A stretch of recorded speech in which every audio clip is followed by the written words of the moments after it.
Viens. Quelqu'un part.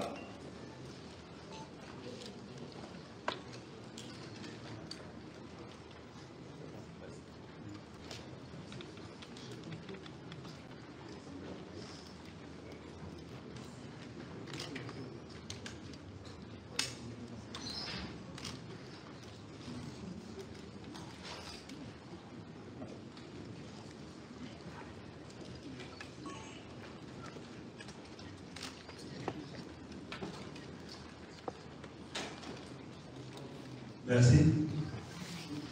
Nitwa Scovia Mutesi, ni umwanditsi w'ikinyamakuru Mama Uba Gasabo na TV. Ikibazo nshaka kubaza perezida, twagira ngo mufashe abantu kumva mwageze i Goma, ariko hari abanyarwanda benshi bibaza umutekano wabo ko warahungabanye uko mwarwanaga hano. Hari icyo mwizeza abaturanyi banyu? Sorry? Hari icyo mwizeza abaturanyi banyu b'abanyarwanda kugira ngo batazongera kuraswaho biturutse i Goma kuko twahapfuye abanyarwanda? Ikindi nashakaga kubaza ni abakongomani bari hirya no hino mu nkambi, kuba mugeze i Goma murababwira ko hari umutekano, ko bashobora kuzataha mu bindi bice, muracyari mu ntambara, bagume mu nkambi. Umunsi umwe nigeze kubona abakoroneri bavuye mu ngabo za leta FARDC, b'amajoro kapiteni, twibazaga niba uyu munsi baraje mu kazi mukorana cyangwa mukibafite nk'imfungwa. Merci beaucoup.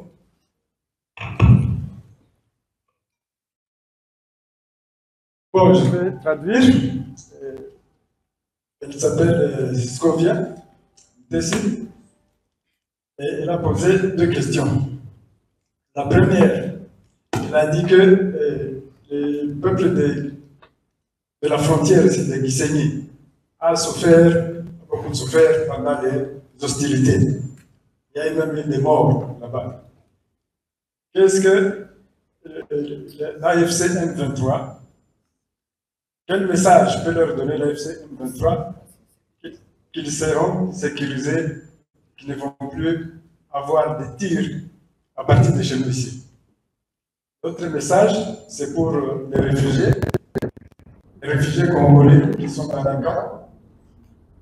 Maintenant que, disons, leurs villages, leurs terroirs sont sécurisés, quel est le message que nous pouvons leur envoyer?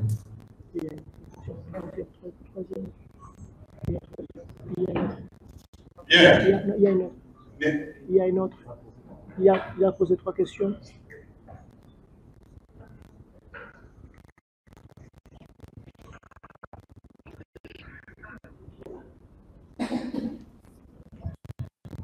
Je voulais compléter ce qu'il a fait comme information.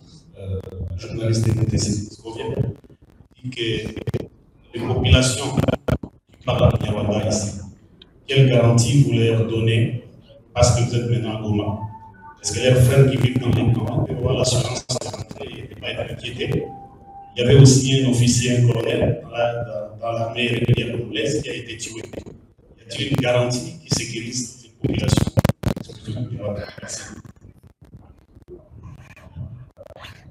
Merci beaucoup. Ce qu'il faut savoir, si je peux bien résumer la question imposée à Kinyarwanda et Trabi, pour dire que nous avons commencé par la le Kinyarwanda, c'est l'une des langues africaines parler au Rwanda, en Ouganda et à parler au Congo. C'est-à-dire qu'il y a des Congolais dont la langue maternelle est ignorante. Ça fait partie des ignorances que beaucoup de gens ont fait des formes légitimes, des raisons ignorantes. Iragongo, Assisi, Tchou, majorité de la population a le Kinyarwanda comme la langue. Confusion entretenue sur la question est tout simplement dangereuse. Et je crains que ce soit l'une des raisons pour lesquelles les gens qui se sont stigmatisés pour cette question ont des fois arrive jusqu'à prendre des mesures extrêmes. Parce que, ceci dit, la question portait sur la population de Gisenyi, la population rwandaise, qui a droit à la protection comme toutes les populations. Et c'est ça aussi la proximité qu'il y a dans nos pays, où nous avons des limites, des frontières, dirais-je, frontières créées par l'homme. Ce n'est pas des frontières naturelles. Si bien que lorsqu'il y a des problèmes au Rwanda, il y a des problèmes à Goma, il y a des problèmes à Bukavu, oui, quand c'est comme s'il y a des problèmes, par exemple à Gisenyi, ce que j'ai dit, à Kasindi, et qu'il y a des problèmes de l'autre côté à Kasese. Là, s'il y a des problèmes à Aru et qu'il y a les mêmes problèmes à Arua, ce sont des problèmes qui affectent les deux peuples sans distinction. C'est ce qui fait que nous, en tirant comme des voyous, des zombies sur une ville voisine, c'est normal que la raison, c'est que non, ces voyous, ces criminels, et cela ne sont plus là. La garantie que je peux vous donner est que l'armée révolutionnaire congolaise, l'embryon de l'armée prochaine de la République démocratique, qui est notre armée de l'AFC, AFC M23. Cette armée met tous les mécanismes qui est la paix au Congo et qui est la paix aussi dans toute la sous-région. La garantie que je vous donne, c'est seulement que les voyous ne sont plus là. Et il va falloir travailler pour qu'il en soit ainsi. Dans la même logique, nombreux sont des réfugiés, pas seulement au Rwanda, ils sont à Kigali, pardon, ils sont à Kampala, ils sont à Nairobi, ils sont en Tanzanie. Et ce n'est pas que les réfugiés d'expression rwandaise. Quand vous allez aujourd'hui en Ituri, à cause de l'état de siège qui a été mis en place, et pour lesquels le régime de Tshisekedi a profité pour installer ses frères. Aujourd'hui, on a autant de réfugiés qui sont de l'autre côté de l'Ouganda, qui sont partis de l'Ituri. Le Congolais a droit de revenir chez soi. Tout un processus. Une des raisons pour lesquelles nous nous battons, c'est aussi pour ramener, gérer cette question. Et c'est un processus. Ils sont partis, nous allons maintenant entamer le processus de les retour. Mais ceux qui sont comme ceux qui sont déplacés, il faut que chacun rentre dans son pays, chacun a son droit. Jina langu naitwa Oster Malivika.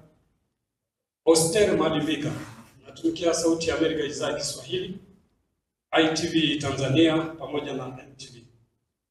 Swali langu la kwanza, umeshutumiwa kwamba unapata msaada kutoka Rwanda.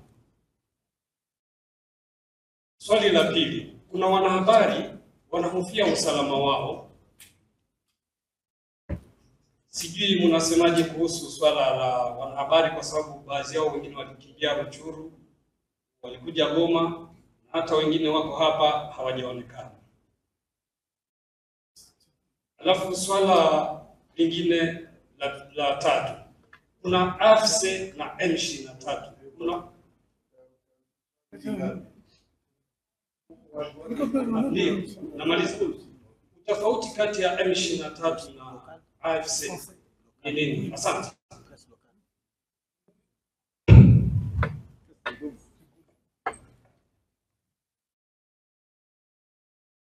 Swali yangu ni kidogo sana, lakini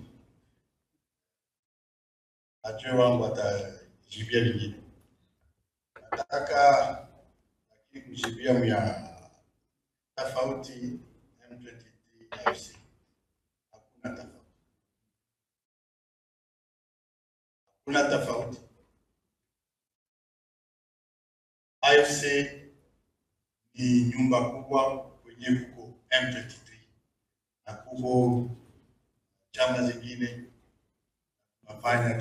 tunajenga nini? Chama moja inakuwa AFC, tunaita AFC.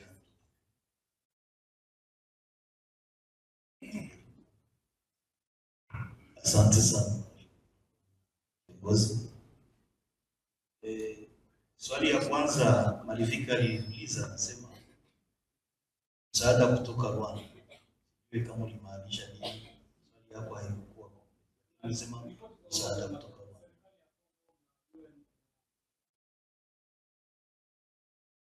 Ninadhani hii swali kila mara tunaijibu.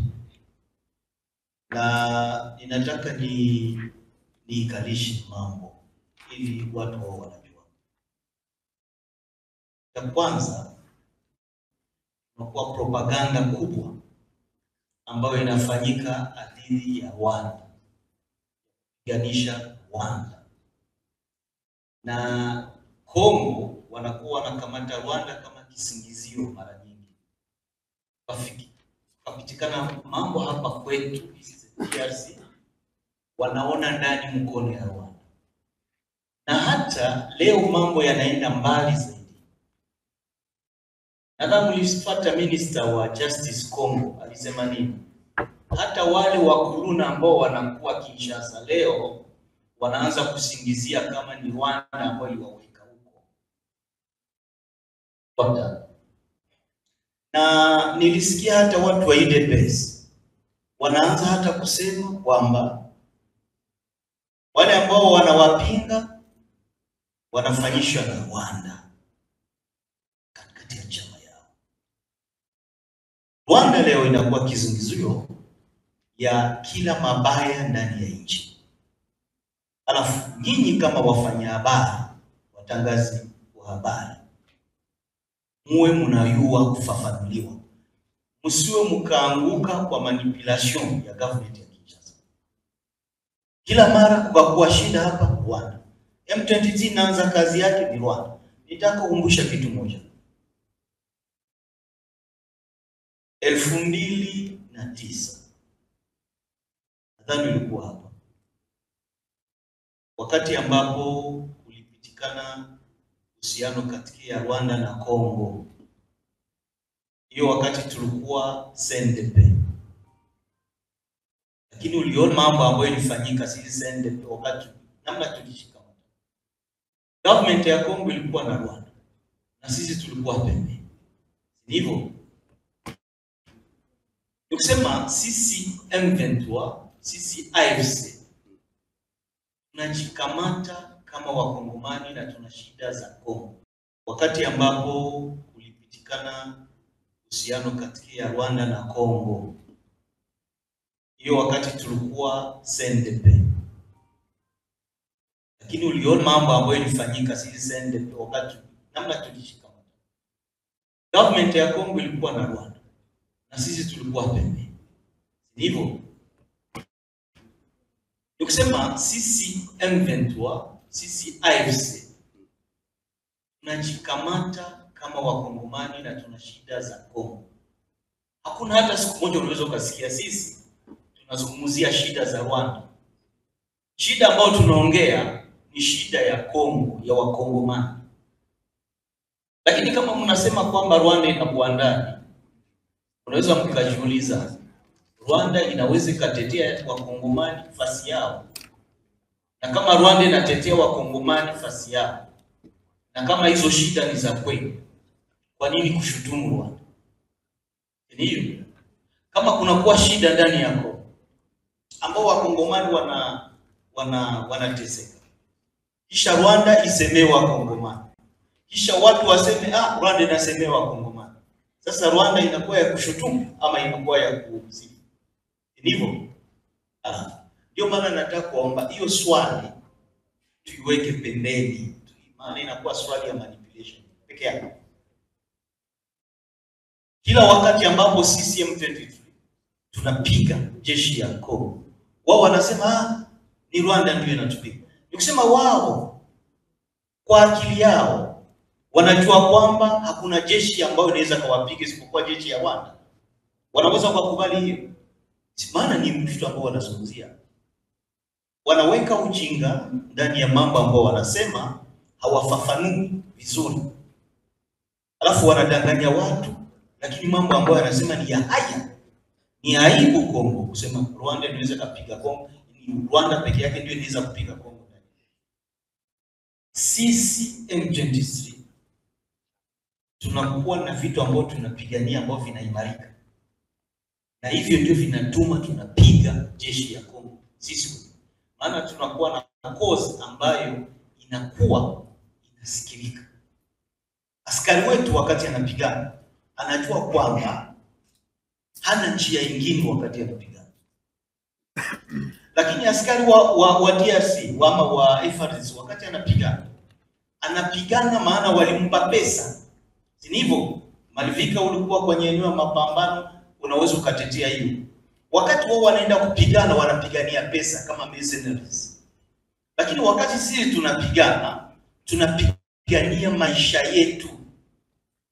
Na hiyo inafanya difference wakati ambapo unaweza ukawin ama ukaweza ukapoteza. Kama unapigania maisha yako, hauna njia nyingine. Nikisema ni hiyo peke yake. Ama unaweza ama unafariki. Lakini wao wanapigania pesa ili warudi huko waende kupatia bibi zao. Alafu ndio maana hawajitoe zaidi. Kitu ya mwisho ambayo nataka kuzungumzia kwa naponda hiyo swali. Mwaizi vita ambayo tulipigana hapa, hasa hapa Goma hapa. Tulikutana vijana ambao wako na miaka chini ya 25 ambao wanakuwa mbele ya askari wetu. Wanapewa drogi, wanawapatia bangi. Nadhani mlifuata video moja wale ambao walikamatika Rwanda, waliwaonyesha drogi ambao walikuwa wanatumikisha. Madawa za kulevya ambao walikuwa wanatumikisha. Nikusema hizo ndio zinawapatia nguvu ya kupigana. Sasa vijana wetu ambao wanakuwa na miaka chini ya 25 wanapatiwa hizo dawa za kulevya ili waweze wakawapatia motivation ya kupigana vita. Unaona? Nikusema wao hawapiganie inchi, wanapigania pesa na pia hizo drogi ambao wanapata ndio wanaenda kupigana. Sasa wakati wanakutana na askari wetu ambaye anajua mimi sina njia nyingine ni kukufa ama ni kuishi. Alafu ndio naona tunagania kila wakati. Tunashinda vita kila wakati. Swala ya mwisho ilikuwa kuhusu watangazaji wa habari ambao wako ndani ya security. Nadhani ndugu zangu tuambiane ukweli hapa. Bwana Mvika, wewe ndio ulikuwa kwa mstari ya mbele ya jeshi ya Kongo, na nilisikia hata wakati mmoja ulikuwa kama unaanza kushauria FARDC, unawaambia wewe acha kupiga hiyo silaha, utaumiza watu. Lakini huko hapa si hivyo. Sasa wakati wewe unakuwa hapa, wengine wataogopa nini? Wataogopa nini? Heritier Baraka anakuwa hapa. Nimeona pia Blaise Basso naye anakuwa hapa. Naye alikuwa hapa mbele tufike. Na wengine ambao ninajua hapa ninajua. Hata nilipata ndugu yetu huyu Mikumbero aliniandikia kwa konte yangu. Ananiuliza, kiongozi, mimi ninakuwa na security. Hao watu wenyu ambao wanaandika kwa Twitter kila mara wananiambia kama wakafika Goma mimi watanimaliza. Mimi namwambia basi, niambia wewe Mikumbero, mimi niko kiongozi wa M23. Hakuna mtu wangu ambaye anajulikana kwamba mwanamemba wa chama ya ambaye anaweza kukutia ndani ya shida. Wewe kumfanya habari, fanya kazi yako. Na nikifika Goma, alafu nataka kuja unione, uniambie nani ambaye alikugusa. Lakini kitu ambacho nakushauria ni kuweza kufanya kazi yako kama vile mtangazi wa habari anafanya. Kusema unakuwa responsable, unakuwa professionnel na unaequilibre information yako. Wakati ambapo unasikia wanatushitaki hivi, unaisema tuulize na sisi. Tuswali wanasema hawa watu wanashitaki hivi, ninyi mnasema nini? Si ni hivyo? Ni hivyo ndio mtangazaji anapaswa kutumika. Na nikamshauria. Alafu kama kuna kwa wengine ambao wanawaza kwamba wanakuwa na insecurity, ninawatangazia leo mbele ya dunia mzima kwamba waje, tutawapa usalama ambayo inafaa. Maana sisi tunaheshimia kazi ya wa journalist au ambao tunakuwa nayo hapa. Delio Kimbuluku mnamjua, mtu ambaye alikuwa mtangazaji wa habari. Magula Paluku mnamjua, ni vijana wa hapa na iko hapo. Ni watu ambao wanaheshimisha kazi yenu ya wa journalist, na hawezi wakakubali hata siku moja kwa journalist ambaye anapata shida au ambaye sisi tunasema tunaenda kuua. Hii haiwezekani hata siku moja. Ambia wale watu warudi wakuje kufanya kazi yao hapa. Na tunataka kwa hii occasion kutangazia mamedia zote loko ambazo zinakuwa hapa. Kunakuwa television nzuri, kunakuwa radio nzuri nyingi ambazo zilikuwa zinafanya kazi. Muambie warudi wafungue, watangazie watu habari. Kwa nini wanajificha? Kwa nini wanafunga radio? Kwa nini wafunga television? Waanze kazi ili watangazie watu habari, vijana, wa mama, wa baba, mbele ya kutoka kwa nyumba asubuhi, wao wanasikia habari. Alafu unajua habari inasaidia mtu kumpatia confidence. Wakati anataka toka asubuhi nyumbani, akasikia Delio Kimbuluku anapita kwa radio asubuhi, anasema security, mimi naenda. Sisi tulikuja kumbaliza hiyo shida ambayo mlikuwa nayo hapa. 5h du matin hakuna mtu alikuwa anatoka. Ukaenda lala kwa huko nyumba, haujui kama utaamka asubuhi. Sisi tulikuja kumaliza hiyo mambo yote. Kila mtu ajisikia na kuwa huru kufanya kazi yake, kutembea usiku kama vile mchana.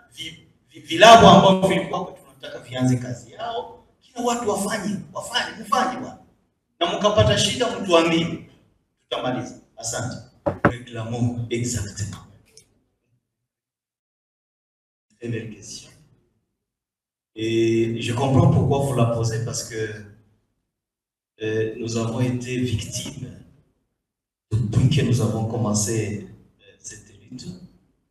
Nous avons été victimes d'une propagande négative qui nous présentait comme étant des diables avec les claqueurs, qui étaient en train seulement de réclamer des postes à Kinshasa.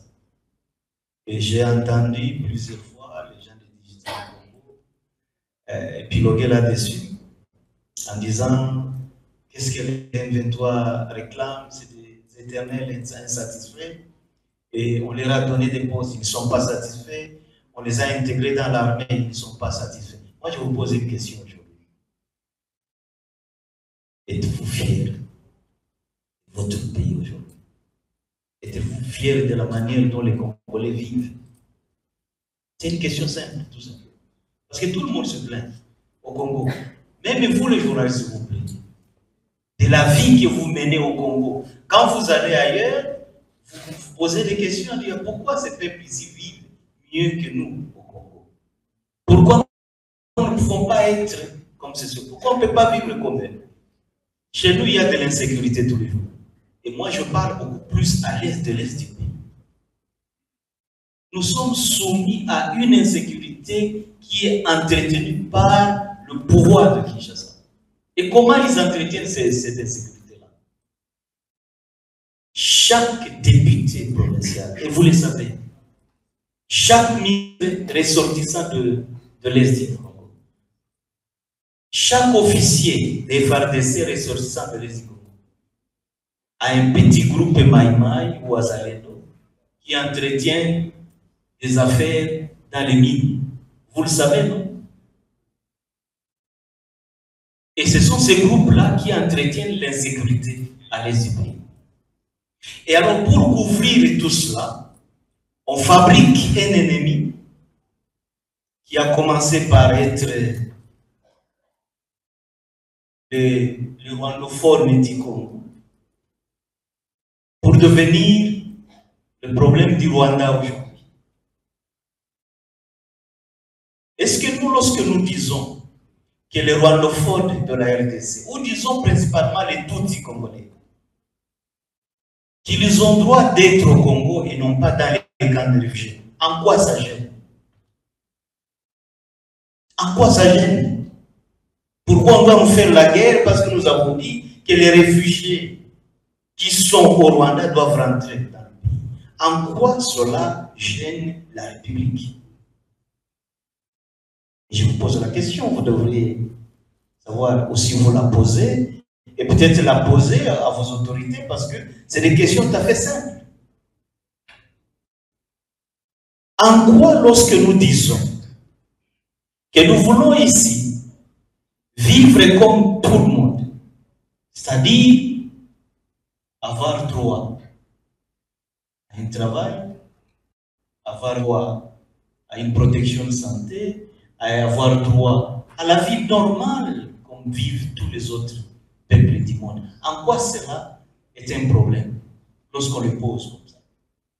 Lorsque nous disons que dans notre pays il y a mauvaise gouvernance, en quoi cela fait de nous des gens à tuer? Parce que le problème que nous posons, c'est celui-là.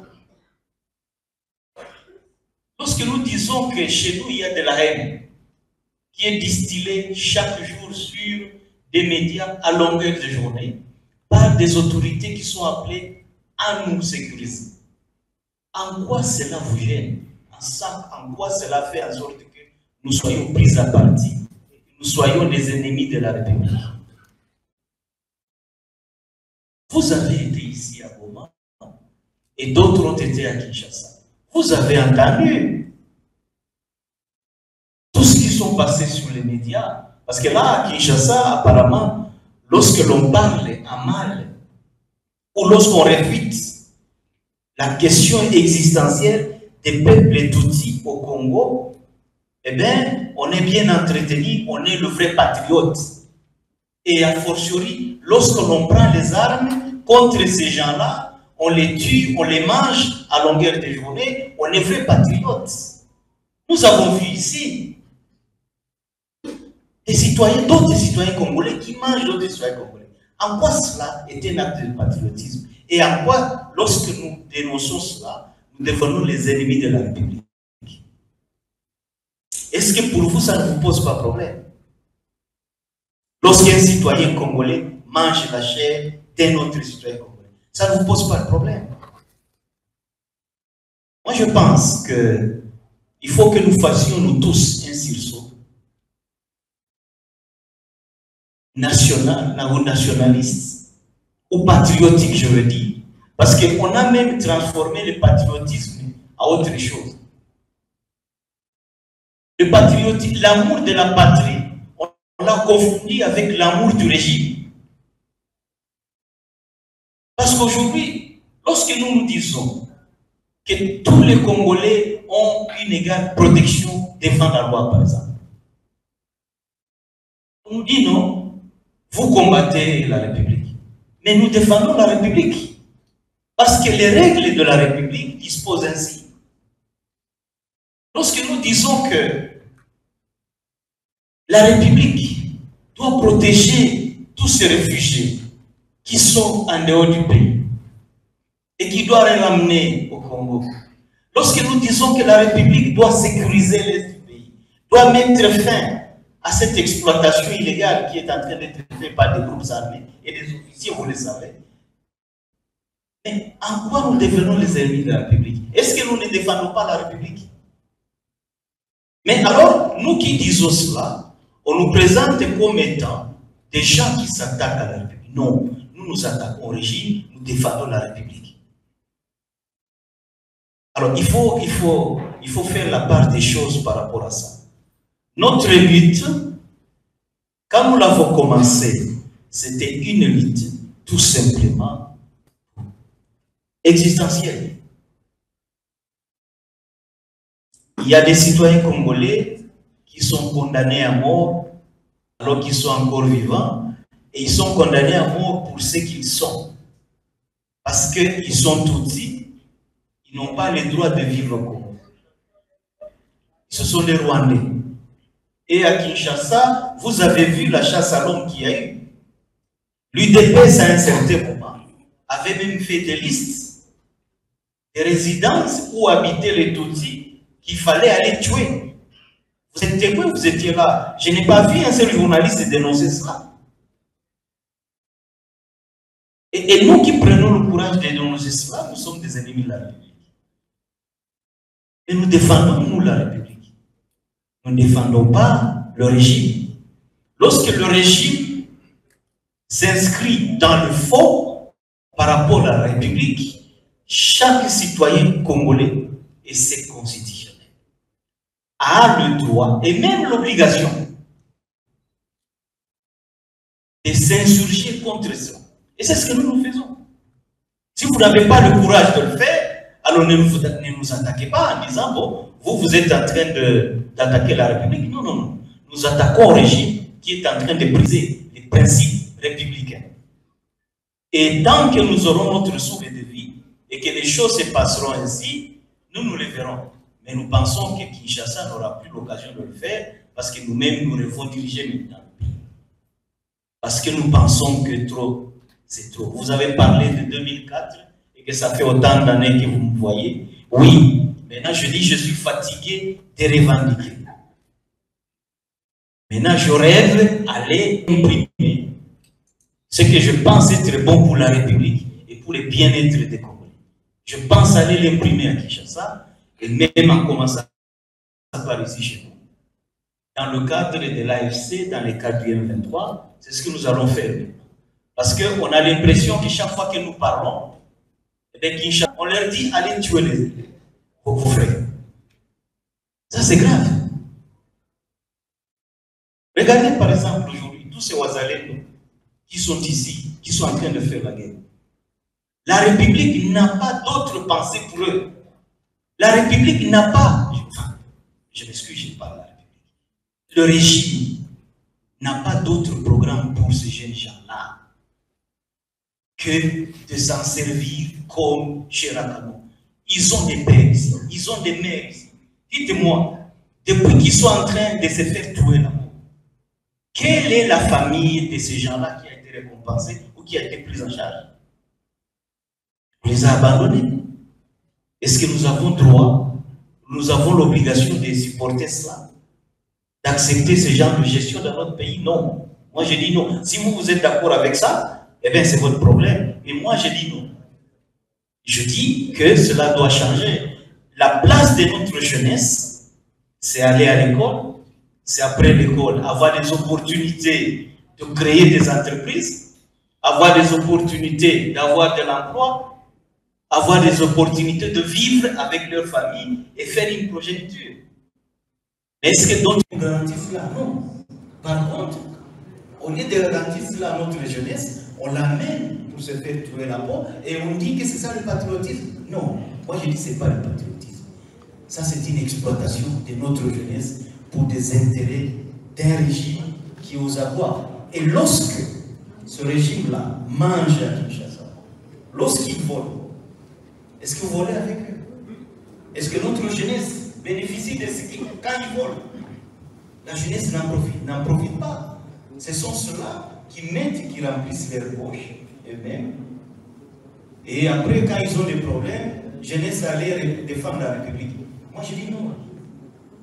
Et aussi longtemps que j'aurai le souffle de vie, je dirai non. Jusqu'à ce que nous instaurions dans notre pays un régime qui s'occupe de sa population, un régime qui construit le pays. Deuxième question, comment allez-vous partager le ministère à Kinshasa?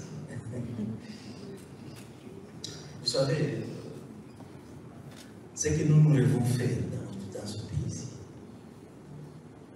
c'est de créer des opportunités pour tout le monde et de faire en sorte que la politique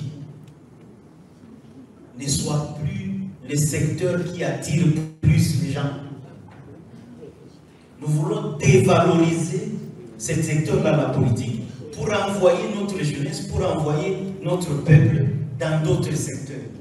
Aller cultiver les champs, aller faire l'élevage, créer des emplois ou créer des entreprises. Voilà ce que nous rêvons faire. Nous voulons que dans ce pays ici, que les autres secteurs qui sont apolitiques puissent être des secteurs qui attirent tout le monde et non pas les ministères. Moi, je voulais vous dire à un certain moment, les gens vont fuir même ce travail de la politique. Ils vont fuir être ministres. Ils vont refuser. Parce que ça sera un dur là-bas. Ces députés que vous voyez qui vont là, ils siègent au Parlement, ils se partagent, je ne sais pas moi, autant de milliers de dollars, et que cela ne scandalise personne, et que le militaire qui meurt pour eux sur les champs de bataille, qu'il ait moins de 100 dollars, vous trouvez ça normal? Et que les policiers qui veillent sur eux, chaque jour, matin, midi, soir, il est à leur porte, il ne dort pas.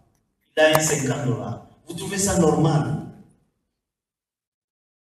Nous trouvons ça normal. Alors nous voulons faire à ce que l'armée de demain soit attrayante, l'armée de demain soit attrayante, et je ne sais pas, l'administration qui demain soit attrayante, et que la politique soit le dernier secteur qui paye au Congo. Comme ça, là, vous allez... Et là, à ce moment-là, vous me poserez la question de savoir comment on va se partager les ministères, parce que personne ne voudrait y aller. Voilà ce qu'on pouvait répondre par rapport à cette question. Évidemment, Monsieur Célestin, vous avez créé un monstre. Oui, c'est ça que la question que vous avez posée.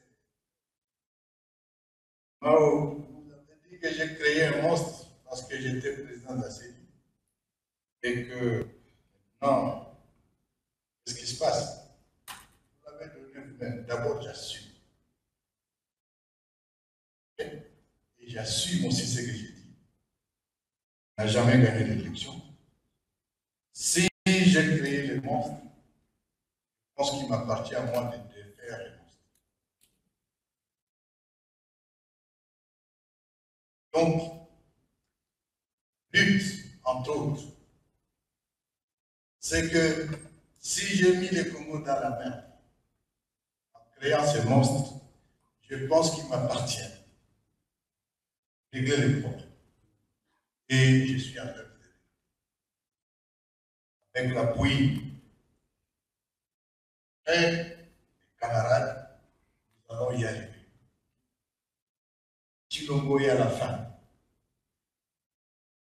Je dis, c'est un régime aux abois,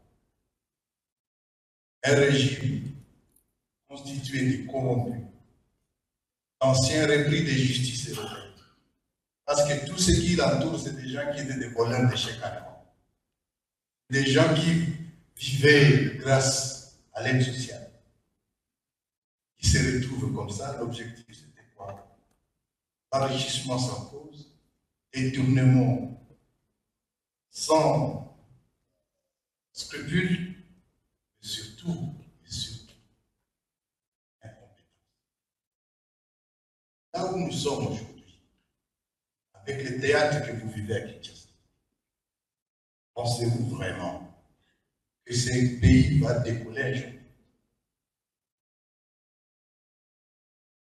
Vous avez suivi il y a 2 jours comment les représentations diplomatiques ont été pillées.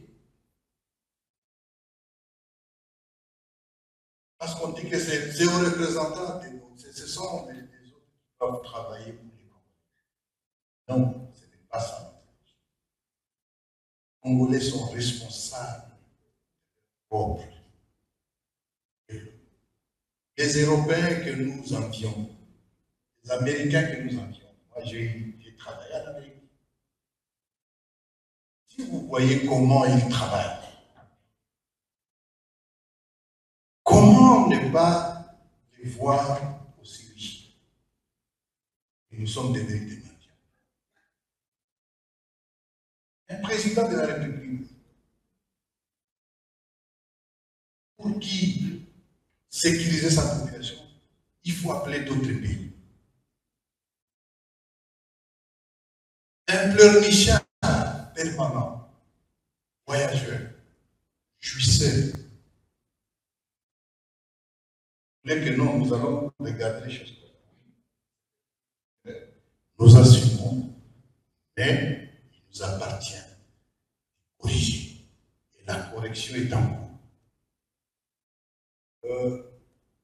Célestin, je pense que les questions qui étaient posées, la méthode m'était destinée. Ne pas personnaliser les combats qui les miens. Ne pas personnaliser les combats qui les miens.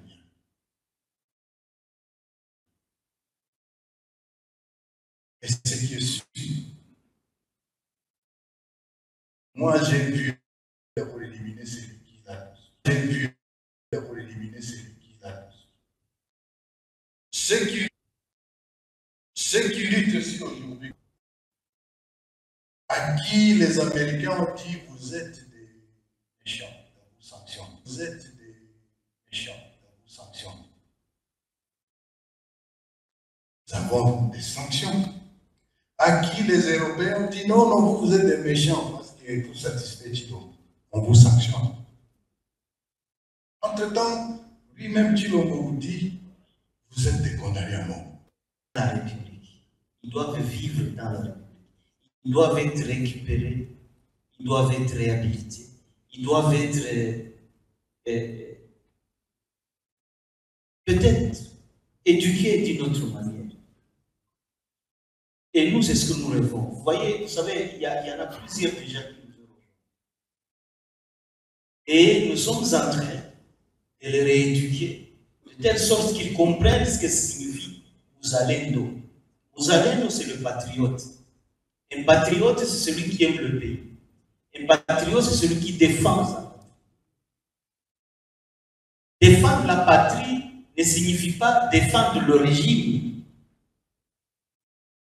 On peut être patriote opposé au régime lorsque le régime viole les règles de la République. On a trompé notre jeunesse en lui faisant croire qu'en tuant l'autre, en mangeant sa chair, on devient patriote. Non, on est dans le faux. Et nous sommes en train d'expliquer tout cela à notre jeunesse. On a trompé notre jeunesse qu'en fumant de la chambre, elle devient plus patriote et elle combat avec force, avec détermination. Et elle peut gagner. Non, la victoire n'est pas dans le champ. La victoire, c'est dans la cause pour laquelle l'on se bat. Et défendre un régime contre les règles de la République n'est pas du patriotisme. Alors nous voulons tout faire pour récupérer tous ces Wazalendo, le ramener pour une rééducation, pour en faire des vrais patriotes, c'est-à-dire des gens qui défendent les règles de la patrie, qui défendent les règles de la République, même contre des individus qui sont au pouvoir, s'il le faut. Parce que dans d'autres pays, c'est comme ça. Si vous voyez, vous allez ici à Ouganda, vous allez en Tanzanie, il y a les Wazalendo, les vrais Wazalendo, ils sont là. Ce sont les gardiens de la République. Ils ne sont pas le gardien des régimes, non. Et des fois même, ils sont à couteau tiré avec les régimes. Parce qu'ils disent au régime, vous violez les règles de la République.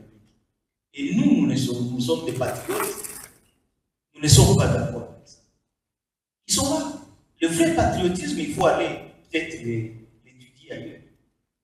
Pas dans ce que nous sommes en train de voir aujourd'hui. Ou des jeunes gens qui n'ont jamais appris le maniement des armes, on vient, on leur donne des armes sophistiquées qu'ils n'ont jamais utilisées. On les a vus ici dans la vidéo. Parce que nous les avons affrontés. Des jeunes gens qui n'ont jamais appris la manipulation des armes. On leur dit, vous êtes patriote, vous devez prendre une arme pour aller défendre la République. Et quand il arrive là-bas, c'est là où il découvre la réalité de la chose. Il se fait tirer des yeux aussi facilement. Il meurt. Et on dit, il est mort à eux. Non. Le régime tue la jeunesse. Le régime est en train de tuer notre jeunesse. Et nous devons l'arrêter.